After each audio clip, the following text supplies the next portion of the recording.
ادبیات مصر قدیم پر از نام جادوگرانی است که با گفتن یک کلمه دریاچه ای را میخشکانید یا دست و پای جدا شده ای را به بدن میچسبانید. کاهنان به مردم آموخته بودند که بر هر خانواده خدایی از جن حکومت میکند و هر خانواده موظف است با طلسم‌ها و افکاری که کاهنان به او آموزش میدادند خدای خانواده خود را بندگی کند. برای رسیدن به سعادت ابدی هیچ نیاز به آن نبود که زندگی پرتقوا و فضیلت استوار باشد، بلکه این منظور با توسل به سحر و جادوی کاهنان به آسانی فراهم میشد. کاهنین می توانستند برای هر خطر و دشواری در راه مردگان طلسمی خاص تهیه کنند که دارنده آن را از خطرهای دنیای مردگان محفوظ دارد. خود فرعون در مصر خدا به شمار میرفت و پیوسته عنوان فرزند رع را داشت و نه تنها از راه حق آسمانی فرمان میراند، بلکه فرمان روایی وی متکی بر این بود که زاده خدایان است.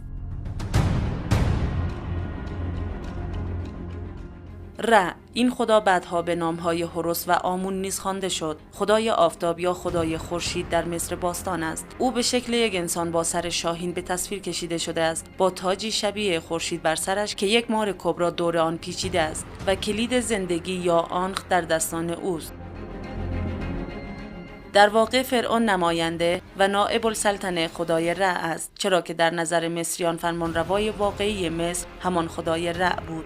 مصریان فرعون را چنان تصور می‌کردند که خدایی است و برای چندگاهی زمین را جایگاه خود ساخته. او پس از مرگ به جهان خدایان رفته و در آنجا ساکن می‌شود. او عنوان بزرگترین رئیس دینی را داشت و در اعیاد و مراسم باشکوهی که برای تعظیم و تکریم خدایان برپا می‌شد، صدارت با وی بود. به همین دلیل بود که فرعون‌های مصری توانستند مدت‌های درازی را بدون تکیه داشتن بر نیروی نظامی عظیم حکمرانی کنند.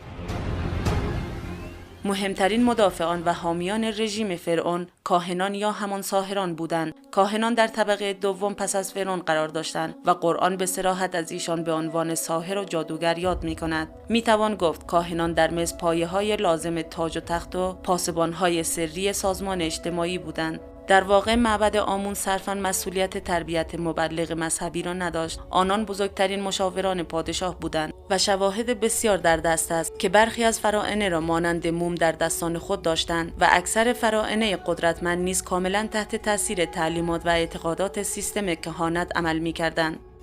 با توجه به این شواهد این سوال پیش می‌آید که آیا سلاطین واقعی مصر فراعنه بودند؟ نویسنده کتاب مدیریت نه حکومت میگوید گرچه به ظاهر گفته می شود فرعون مصر دارای قدرت بی همتا بود و مردم همچون خدایان آنها را میپرستیدند، اما در واقع فراعنه سخت وابسته به کاهنان مصر و عامل برنامه‌های ایشان بودند و گاهی حتی قربانی برنامه‌های کاهنان میشدند. کاهنان مصر با استفاده از دین و سیاست هم بر مردم و هم بر فرعون حکومت می‌کردند. عمده دانش آن روز که پزشکی و علوم غریبه بود به شکل انحصاری در اختیار کاهنان بود. آنها با استفاده از علوم مختلفی چون نجوم، ریاضیات، هندسه، کیمیاگری، جادوگری، طالع‌بینی و علم حروف بالاترین طبقه اجتماعی را در مصر باستان به خود اختصاص داده بودند. در واقع معبد فقط وظیفه دینی نداشت و می توانست یک طبیعیدان یا ریاضیدان یا مورخ هم تربیت کند.